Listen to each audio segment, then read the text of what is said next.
Hello and welcome to another episode of Reasonable Men. I'm your host, Marty McDonald, joined as always by Abraham Whitman and Walter Davis.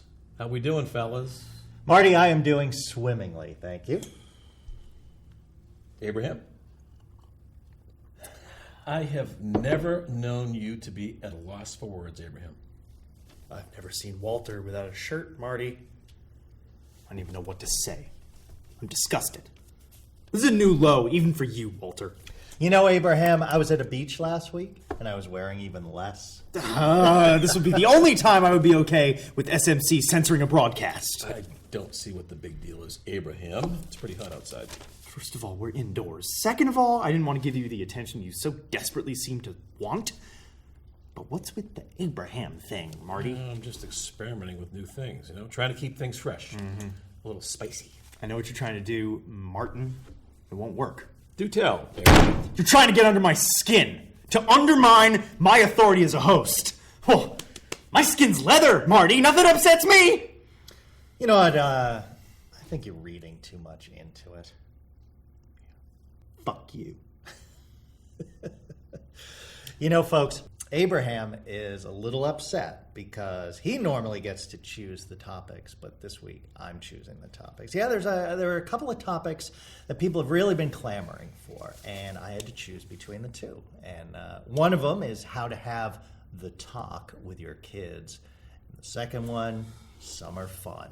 So I went with the latter because I feel like with COVID, people really didn't get a chance to celebrate summer the way they have in the past. And frankly, I think that kids are forgetting how to have summer fun. I'm not sure if I agree with that sentiment, Walter. Last year, my beloved nephew, Jerry, had to spend quarantine with me, and it was probably the best summer we ever had. How are we going to do an entire episode on this? Can someone explain how we're supposed to fill 12 minutes with this shit? Well, you know, Abraham, you certainly have a way of dragging out your topics for 12 minutes. Whatever you say, Walter. I would just like to take this moment to personally apologize to every single one of our fans out there. This does not represent Reasonable Men, and I apologize for anyone who is blinded by the sight of Walter and his beastly appearance. For those of you who do in fact still have sight, I beg you please turn off the television, come back next week. You can watch us at the same time, watch a nice intelligent program. Please turn off the TV, and if you choose to keep watching, I'm sorry. Abraham, everyone is covering this topic. There's nothing to be embarrassed about. It's just a fun, lighthearted episode. Yeah, but that's the problem. Lighthearted? That's not what this show was founded on. That's not what America was founded on. Our founding fathers didn't come to this country to spread peace. They came here to chew tobacco and kick ass.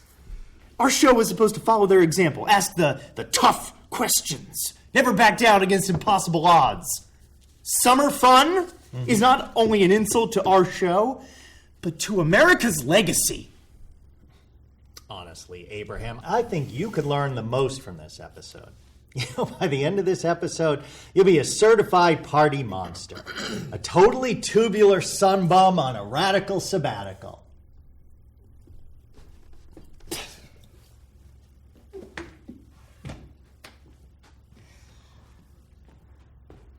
Huh.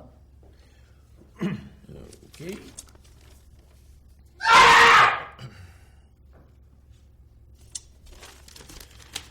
All right.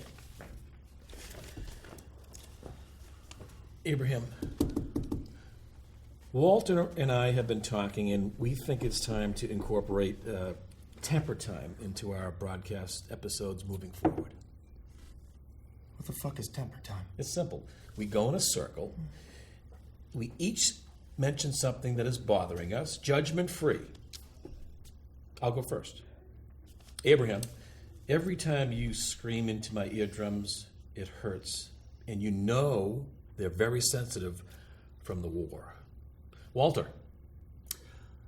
Yeah, Abe, I think it bothers me the most when you don't get involved in these group discussions and instead walk off to throw a temper tantrum.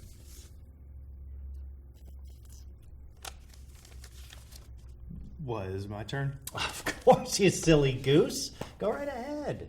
I'll pass. Abraham, it might sound silly, but I think it's worth a try. No. It's for your own good. Fuck, fine! You know what's bothering me, Walter? Your posture. Your shitty posture. You're slouching like you're a goddamn hunchback. Oh, fair enough. I'll try to work on that. Yeah, okay, I'm not done. You know what else is pissing me off about you? Your face. It sucks. You got this stupid head of gray hair. And meanwhile, your skin, your face is smoother than a newborn's ass. So that tells me there are two explanations here. Neither of which is, well, respectable. A, for some reason you moisturize and exfoliate your skin for 5 hours a day like you're some sort of low self-esteem, acne-riddled teenager. Or B, you have somehow lived so sheltered and so devoid of meaning of a life that your skin hasn't even gone through its natural aging and changing processes. You look like the Pillsbury Doughboys side bitch. Well, I'm not certain if that was intended as an insult or a compliment. It was. Because I'll tell you, who does dig this alabaster skin is my lady, Annabelle. Mwah. Miss you, sweetie. And that concludes temper time. No. Don't think you're getting off that easy, Marty. Your mere presence here bothers me because you sit in that chair. You think you've earned the right to sit in that chair the way I have, but you have not. You do not have the intelligence. You do not have the charisma. You do not have the fuckability. You don't have whatever else it takes to make a good host. None of those qualities. You're like Stephen Colbert's infinitely more retarded and less successful parasitic identical twin.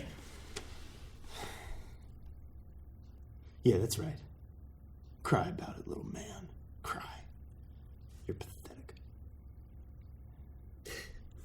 They're tears of joy, Abraham. You just said I was the host, and you compared me to Stephen Colbert. That is not what I said, Marty. This is right up there when the time when Jerry was born. I won't let you down, Abe. Shut the Raham. fuck! Oh, shut the fuck up! Jesus Hussein Christ! Abraham, you said... Stop with that fucking Abraham bit, Marty! I don't know what type of insect had to gnaw its way into that smooth skin brain of yours to make you think that joke is funny, but I will tell you, it is not. What did you do? Did you wake up this morning and just think to yourself, I know what I'm going to do today? I'm just going to say all 3 syllables of Abe's name, because that's funny. I'm going to do it for some reason, because I'm Marty. Like, what? How do you think that's a joke? A joke is supposed to have a payoff. This is not a joke. This is a waste of everybody's time. We could be done with this episode right now if you would just say my fucking name, Abe, like you've been doing for the last 5 fucking years. Instead, you've dragged it out to 2 goddamn hours because you keep saying Abraham. Why? You're making me suffer, God. God, if you're out there, please smite me. I don't want to suffer here anymore.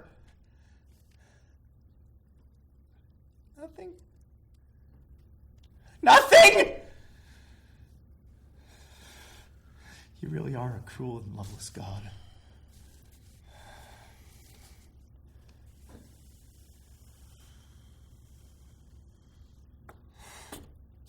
You can have the title of host.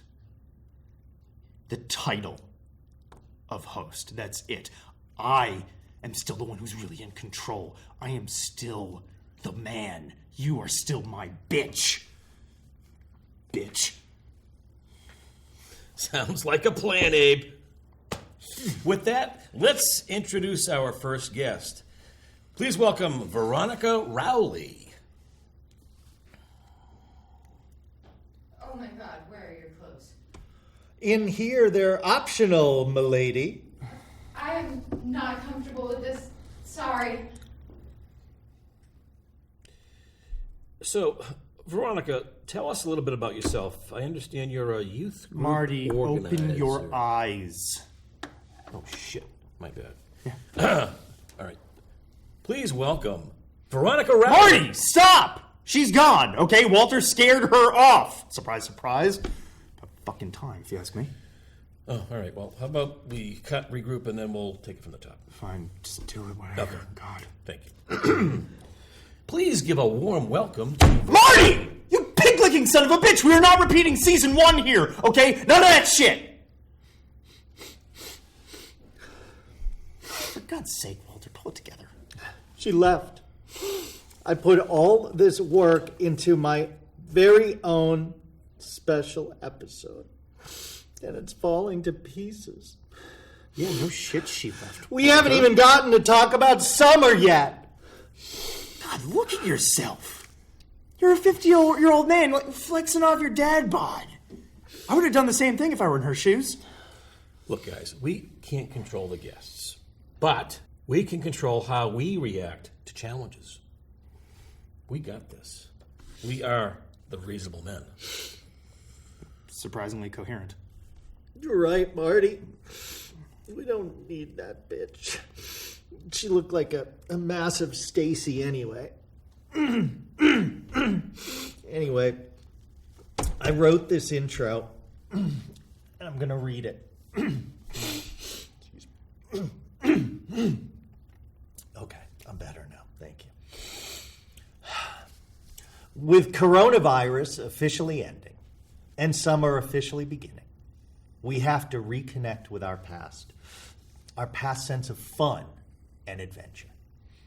I compiled a list of some of my favorite activities to do during the summer, and I was hoping to get your guys as well. Sound good? Sounds like a plan, Walter. I missed temper time. Activity number 1, bouncing. Activity number 2. Wait, but what the fuck, Walter? Go back. What is that? That's what you were crying about? What does that mean? You know what? If you could save your comments until the end of my presentation, I would appreciate that. Okay. Activity number 2. Playing in the sprinkler with your pals. Activity number 3. Play this little piggy with an adult.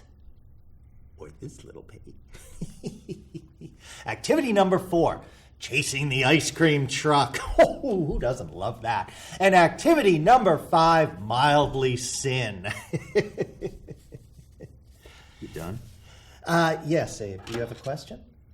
Do I want to know what mildly sin means? Well, I think rules are important, but they're suffocating. All right? I think it's important to get out of your comfort zone and try something new. Nothing too bad, but don't be afraid to break the rules just a little. Define just a little. 5 years. What? What? Oh, I gotta take a leak. Gotta take a leak.